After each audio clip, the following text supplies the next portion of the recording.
सरोजेंद्र सनातनी में सभी सियाराम भक्तों का स्वागत है। हम सुन रहे हैं अमृत समान मधुर श्री रामचरितमानस की कथा। लंका कांड के पाठ में अभी तक हमने सुना कि रावण की सेना में सभी योद्धा श्री राम जी की सेना से डरकर भागने लगे। तब रावण ने उनको फटकारा और उनसे कहा कि तुम लोगों ने मेरा सब कुछ खाया और भांति भांति के भोग किए, अब रणभूमि में प्राण प्यारे हो गए। और ये सुनकर सारे के सारे योद्धा ये समझकर कि मरना है तो श्री राम जी की सेना के हाथों मृत्यु प्राप्त हो वापस लौट आए। अब आगे की कथा सुनते हैं। प्रभु कर पंकज कपि कैसीसा, सुमिर सुदशा मगन गौरीसा। बहु आयुध धर सुभट सब, भेरहि पचारि पचारि। व्याकुल किए भालु कपि, परिधि त्रिशूलनि मारि। बहुत से अस्त्र शस्त्र धारण किए सब वीर ललकार ललकार कर भिड़ने लगे। उन्होंने परिधों और त्रिशूलों से मार मार कर सब रीछ वानरों को व्याकुल कर दिया। भय आतुर कपि भागन लागे, यद्यपि उमा जीतियां ही आगे। को कह अंगद हनुमंता, कह नल नील दुबिद बलवंता। शिव जी कहते हैं वानर भयातुर होकर डर के मारे घबराकर भागने लगे। यद्यपि हे उमा आगे चलकर वे ही जीतेंगे। कोई कहता है अंगद हनुमान कहाँ है, बलवान नल नील और द्विविद कहाँ है। निज दल बिकल सुना हनुमाना, पश्चिम द्वार रहा बलवाना। मेघनाद तह करई लड़ाई, टूट न द्वार परम कठिनाई। हनुमान जी ने जब अपने दल को विकल भयभीत हुआ सुना, उस समय वे बलवान पश्चिम द्वार पर थे। वहां उनसे मेघनाद युद्ध कर रहा था। वह द्वार टूटता न था, बड़ी भारी कठिनाई हो रही थी। पवन तनय मन भा अति क्रोधा, गरजो प्रबल काल समझोधा। कूदे लंक गढ़ ऊपर आवा, गहि गिर मेघनाद कहूँ धावा। तब पवन पुत्र हनुमान जी के मन में बड़ा भारी क्रोध हुआ। वे काल के समान योद्धा बड़े जोर से गरजे और कूदकर लंका के किले पर आ गए और पहाड़ लेकर मेघनाद की ओर दौड़े। भंजऊ रथ सारथी निपाता, ताहि हृदय महु मारे से लाता। दूसरे सूत बिकलते ही जाना, स्यंदन घाल तुरत ग्रह आना। रथ तोड़ डाला, सारथी को मार गिराया और मेघनाद की छाती में लात मारी। दूसरा सारथी मेघनाद को व्याकुल जानकर उसे रथ में डालकर तुरंत घर ले आया। प्रभु कर पंकज कपि कैसीसा, सुमिर सुदशा मगन गौरीसा। अंगद सुना पवन सुत, गढ़ पर गयो अकेल। रन बांकुरा बाली सुत, तरक चढ़ेउ कपि खेल। इधर अंगद ने सुना कि पवन पुत्र हनुमान किले पर अकेले ही गए हैं, तो रण में बांके बालीपुत्र वानर के खेल की तरह उछलकर किले पर चढ़ गए। युद्ध विरुद्ध क्रुद्ध दौ बंदर, राम प्रताप सुमिर उर अंतर। रावण भवन चढ़े दौ धाई, करहि कौशलाधीश दोहाई। युद्ध में शत्रुओं के विरुद्ध दोनों वानर क्रुद्ध हो गए। हृदय में श्री राम जी के प्रताप का स्मरण करके दोनों दौड़कर रावण के महल पर जा चढ़े और कौशल राज श्री राम जी की दुहाई बोलने लगे।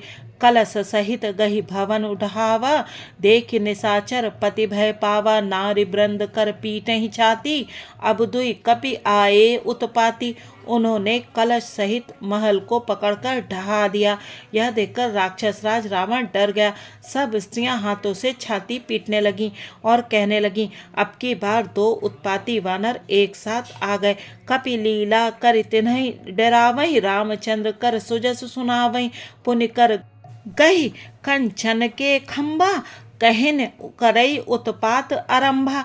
वानर लीला करके घुड़की देकर दोनों उनको डराते हैं और श्री रामचंद्र जी का सुंदर यश सुनाते हैं। फिर सोने के खंभों को हाथों से पकड़कर उन्होंने परस्पर कहा कि अब उत्पात आरंभ किया जाए। गर्ज परे रिपु कटक मझारी, लागे मर्दय भुजबल भारी। काहुई लात चपेटन केहू, भजऊ न राम सो फल लेहु। वे गर्ज कर शत्रु की सेना के बीच में कूद पड़े और अपने भारी भुज बल से उसका मर्दन करने लगे। किसी की लात से और किसी की थप्पड़ से खबर लेते हैं और कहते हैं कि तुम श्री राम जी को नहीं भजते, उसका ये फल लो। प्रभु कर पंकज कपिकय सीसा सुमिर सुदसा मगन गौरीसा एक एक सो मर नहीं तोर चला वही मुंड रावण आगे परहिते जन फूटे दधि कुंड। एक को दूसरे से रगड़कर मसल डालते हैं और सिरों को तोड़कर फेंकते हैं। वे सिर जाकर रावण के सामने गिरते हैं और ऐसे फूटते हैं मानो दही के कूंडे फूट रहे हों। महा मुखिया जे पावहीं ते पद कही प्रभु पास चला वहीं कही विभीषण तिनके नामा देहि राम तिन हो निज धामा। जिन बड़े बड़े मुखियों प्रधान सेनापतियों को पकड़ पाते हैं उनके पैर पकड़कर उन्हें प्रभु के पास फेंक देते हैं। विभीषण जी उनके नाम बतलाते हैं और श्री राम जी उन्हें भी अपना धाम परम पद दे देते हैं। खल मनुजाद दिजामिष भोगी पावहि गति जो जाचत जोगी उमा राम मृदु चित करुणाकर बयर भाव सुमिरत मोहि निश्चर। ब्राह्मणों का मांस खाने वाले वे नर भोजी दुष्ट राक्षस भी वह परम गति पाते हैं जिसकी योगी भी याचना किया करते हैं परंतु सहज में नहीं पाते। शिव जी कहते हैं, हे उमा, श्री राम जी बड़े ही कोमल हृदय और करुणा की खान है। वे सोचते हैं कि राक्षस मुझे वैर भाव से ही सही स्मरण तो करते ही हैं। देहि परम गति सो जिय जानी अस कृपाल को कहु भवानी अस प्रभु सुनि न भजई भ्रम त्यागी नर मति मंद ते परम अभागी। ऐसा हृदय में जानकर वे उन्हें परम गति मोक्ष देते हैं। हे भवानी, कहो तो ऐसे कृपालु और कौन है?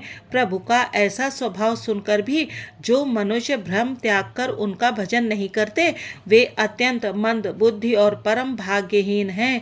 अंगद अरु हनुमंत प्रवेशा कीन्ह दुर्ग अस कह अवधेशा लंका द्व कपि सोहई कैसे मथई सिंधु दुई मंदर जैसे। श्री राम जी ने कहा कि अंगद और हनुमान किले में घुस गए हैं। दोनों वानर लंका में विध्वंस करते कैसे शोभा देते हैं जैसे दो मंदराचल समुद्र को मथ रहे हों। प्रभु कर पंकज कपिकय सीसा सुमिर सुदसा मगन गौरीसा भुजबल रिपुदल दलमली देख दिवस कर अंत कूदे जुगल बिगत श्रम आए जहाँ भगवंत। भुजाओं के बल से शत्रु की सेना को कुचलकर और मसलकर फिर दिन का अंत होता देखकर हनुमान और अंगद दोनों कूद पड़े और श्रम थकावट रहित होकर वहां आ गए जहां भगवान श्री राम जी थे। प्रभु पद कमल शीस तिन नाये देख सुभट रघुपति मन भाए राम कृपा करि जुगल निहारे भये विगत श्रम परम सुखारे। उन्होंने प्रभु के चरण कमलों में सिर नवाए। उत्तम योद्धाओं को देखकर श्री रघुनाथ जी मन में बहुत प्रसन्न हुए। श्री राम जी ने कृपा करके दोनों को देखा जिससे वे श्रम रहित और परम सुखी हो गए। गए जानि अंगद हनुमाना फिरे भालु मरकट भट नाना जातु धान प्रदोष बल पाई धाये करितस शीस दोहाई। अंगद और हनुमान को गए जानकर सभी भालू और वानर वीर लौट पड़े। राक्षसों ने प्रदोष सायंकाल का बल पाकर रावण की दुहाई देते हुए वानरों पर धावा किया। निश्चर अनी देख कपि फिरे जहाँ तह कट कटाई भट भिरे दो दल प्रबल पचारी पचारी लरत सुभट नहीं माँ नहीं हारी। राक्षसों की सेना आती देखकर वानर लौट पड़े और वे योद्धा जहाँ तहाँ कट कटाकर भिड़ गए। दोनों ही दल बड़े बलवान हैं। योद्धा ललकार ललकार कर लड़ते हैं, कोई हार नहीं मानते। महावीर निश्चर सब कारे नाना बरन बली मुख भारे सबल जुगल दल संबल जोधा कौतुक करत लरत करि क्रोधा। सभी राक्षस महान वीर और अत्यंत काले हैं और वानर विशाल काय तथा अनेकों रंगों के हैं। दोनों ही दल बलवान हैं और समान बल वाले योद्धा हैं। वे क्रोध करके लड़ते हैं और खेल करते वीरता दिखलाते हैं। प्राबिट सरद पयोद घनेरे, लरत मनहु मारुत के प्रेरे, अनिप अकंपन अरु अतिकाया, विचलत सेन कीन इन माया। राक्षस और वानर युद्ध करते हुए ऐसे जान पड़ते हैं मानो क्रमशः वर्षा और शरद ऋतु के बहुत से बादल पवन से प्रेरित होकर लड़ रहे हों। अकंपन और अतिकाय इन सेनापतियों ने अपनी सेना को विचलित होते देखकर माया की भयो निमिष महत अति अंधियारा, भ्रष्टि होई रुधिरोपल छारा। पल भर में अत्यंत अंधकार हो गया, खून पत्थर और राख की वर्षा होने लगी। प्रभु कर पंकज कपि कै सीसा, सुमिर सुदसा मगन गौरीसा। देख निबिड़ तम दसहु देसी, कपिदल भयउ खबार। एक ही एक न देखई, जहाँ तहाँ करई पुकार।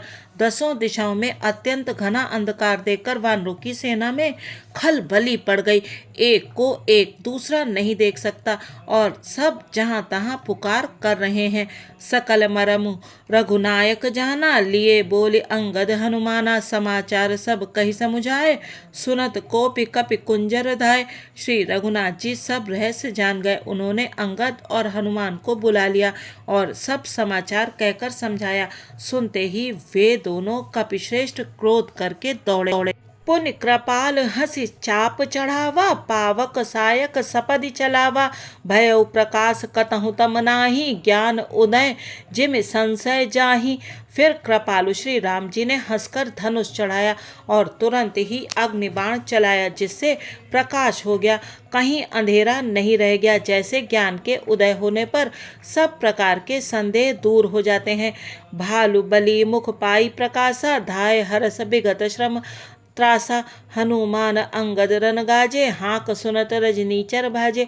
भालू और वानर प्रकाश पाकर श्रम और भय से रहित तथा प्रसन्न होकर दौड़े। हनुमान और अंगद रण में गरज उठे। उनकी हाँक सुनते ही राक्षस भाग छूटे। भागत भट पट कहीं धरि धरनी, करहीं भालू कपि अद्भुत करनी। गई पद डारही सागर माही, मकर उरग झस धरि धरि खाही। भागते हुए राक्षस योद्धाओं को वानर और भालू पकड़कर पृथ्वी पर दे मारते हैं और अद्भुत आश्चर्यजनक करनी करते हैं। युद्ध कौशल दिखलाते हैं। पैर पकड़कर उन्हें समुद्र में डाल देते हैं। वहाँ मगर, सांप और मच्छ उन्हें पकड़ पकड़ कर खा डालते हैं। प्रभु कर पंकज कपि कै सीसा, सुमिर सुदसा मगन गौरीसा। कछु मारे कछु घायल, कछु गढ़ चढ़े पराई। गरजई भालू बली मुख, रिपुदल बल बिचलाई। कुछ मारे गए, कुछ घायल हुए, कुछ भागकर गढ़ पर चढ़ गए। अपने बल से शत्रु दल को विचलित करके रीछ और वानर वीर गरज रहे हैं। निशा जानी कपि चार्यु अनी, आए जहाँ कौशला धनी। राम कृपा करि चितवा सबहि, भय विगत श्रम बानर तबहि। रात हुई जानकर वानरों की चारों सेनाएं टुकड़ियां वहां आईं जहां कौशलपति श्री राम जी थे। श्री राम जी ने ज्यों ही सबको कृपा करके देखा, त्यों ही ये वानर श्रम रहित हो गए। उहाँ दसानन सचिव हकारे, सब सन कहे से सुभट जे मारे। आधा कटकु कपिन संघारा, कहु बेगिका करे विचारा। वहां लंका में रावण ने मंत्रियों को बुलाया और जो योद्धा मारे गए थे उन सबको सबसे बताया। उसने कहा, वानरों ने आधी सेना का संहार कर दिया। अब शीघ्र बताओ क्या विचार उपाय करना चाहिए। मालवंत अति जरठ निशाचर, रावण मातु पिता मंत्री बर। बोला बचन नीति अति पावन, सुनहु तात कछु मोर सिखावन। मालवंत नाम का एक अत्यंत बूढ़ा राक्षस था। वह रावण की माता का पिता अर्थात उसका नाना और श्रेष्ठ मंत्री था। वह अत्यंत पवित्र नीति के वचन बोला, हे तात कुछ मेरी सीख भी सुनो। जब ते तुम सीता हरि आनी, अजगुन होय न जाहि बखानी। वेद पुराण जासु जसु गायो, राम विमुख काहू न सुख पायो। जब से तुम सीता को हर लाए हो तब से इतने अपशकुन हो रहे हैं कि जो वर्णन नहीं किए जा सकते। वेद पुराणों ने जिनका यश गाया है उन श्री राम से विमुख होकर किसी ने सुख नहीं पाया। प्रभु कर पंकज कपि कै सीसा, सुमिर सुदसा मगन गौरीसा। हिरण्याक्ष भ्राता सहित मधुकैटभ बलवान, जेहि मारे सोई अवतरेव कृपा सिंधु भगवान। भाई हिरण्य कश्यप सहित हिरण्याक्ष को और बलवान मधुकैटभ को जिन्होंने मारा था वे ही कृपा के समुद्र भगवान राम रूप से अवतरित हुए हैं। काल रूप खल बन दहन गुनागार घन बोध शिव बिरंच जेह सेवहि तासों कवन विरोध। जो काल स्वरूप हैं, दुष्टों के समूह रूपी वन के भस्म करने वाले अग्नि हैं, गुणों के धाम और ज्ञान घन हैं, एवं शिवजी और ब्रह्मा जी भी जिनकी सेवा करते हैं, उनसे वैर कैसा। परिहरि बयरु देहु बैदेही भजऊ कृपानिधि परम स्नेही ताके बचन बान सम लागे करिया मोह करि जाहि अभागे। अतः वैर छोड़कर उन्हें जानकी जी दे दो और कृपा निधान परम स्नेही श्री राम जी का भजन करो। रावण को उसके वचन बाण के समान लगे। वह बोला, अरे अभागे, मुंह काला करके यहाँ से निकल जा। बूढ़ भय से न त मरते हूँ तो ही, अब जन नयन देखावसी मोही। तेहि अपने मन अस अनुमाना बध्यो चहत ए कृपा निधाना। तू बूढ़ा हो गया, नहीं तो तुझे मार ही डालता। अब मेरी आंखों को अपना मुंह न दिखला। रावण के ये वचन सुनकर उसने माल्यवान ने अपने मन में ऐसा अनुमान किया कि इसे कृपा निधान श्री राम जी अब मारना ही चाहते हैं। सो उठ गयो कहत दुर्बाधा, तब सकोप बोले घन नादा। कौतुक प्रात देखियो मोरा, करिहूँ बहुत कहूँ का थोरा। वह रावण को दुर्वचन कहता हुआ उठकर चला गया। तब मेघनाद क्रोध पूर्वक बोला, सवेरे मेरी करामात देखना, मैं बहुत कुछ करूँगा, थोड़ा क्या कहूँ। जो कुछ वर्णन करूँगा थोड़ा ही होगा। सुन सुत बचन भरोसा आवा, प्रीति समेत अंक बैठावा। करत विचार भयउ भिनुसारा, लागे कपि पुनि चहु दुआरा। पुत्र के वचन सुनकर रावण को भरोसा आ गया। उसने प्रेम के साथ उसे गोद में बैठा लिया। विचार करते करते ही सबेरा हो गया। वानर फिर चारों दरवाजों पर जा लगे। कोपि कपिन दुर्घट गढ़ घेरा, नगर कोलाहल भयउ घनेरा। विविधा युद्ध धर निश्चर धाये, गढ़ते पर्वत शिखर ढहाए। वानरों ने क्रोध करके दुर्गम किले को घेर लिया। नगर में बहुत ही कोलाहल शोर मच गया। राक्षस बहुत तरह के अस्त्र शस्त्र धारण करके दौड़े और उन्होंने किले पर से पहाड़ों के शिखर ढाहे महीधर शिखर कोटिन विविध विधि गोला चले। घ रात जिम पविपात गरजत जन प्रलय के बादले। मरकट बिकट भट जुटत कटत ना लटत तन जर जर भये। गई सैल ते ही गढ़ पर चला वहीं, जहाँ सो तहाँ निशिचर है। उन्होंने पर्वतों के करोड़ों शिखर ढहाए। अनेक प्रकार से गोले चलने लगे। वे गोले ऐसे गहराते हैं जैसे वज्रपात हुआ हो, बिजली गिरी हो, और योद्धा ऐसे गरजते हैं मानो प्रलय काल के बादल हों। विकट वानर योद्धा भिड़ते हैं, कट जाते हैं, घायल हो जाते हैं, उनके शरीर जर्जर चलनी हो जाते हैं। तब भी वे लटते नहीं, हिम्मत नहीं हारते। वे पहाड़ उठाकर उसे किले पर फेंकते हैं। राक्षस जहाँ के तहाँ जो जहाँ होते हैं वहीं मारे जाते हैं। प्रभु कर पंकज कपि कैसी सा, सुमिर सुदशा मगन गौरी सा। आज कथा को यहीं विश्राम देते हैं। अगले अंक में जानेंगे कि अब रावण की तरफ से लड़ने के लिए जब मेघनाद जैसे योद्धा आए तो युद्ध का क्या परिणाम हुआ। आप बने रहिएगा सरोजेंद्र सनातनी के साथ और सुनते रहिएगा ये अति सुंदर और मधुर श्री राम कथा। जय सिया राम जी की।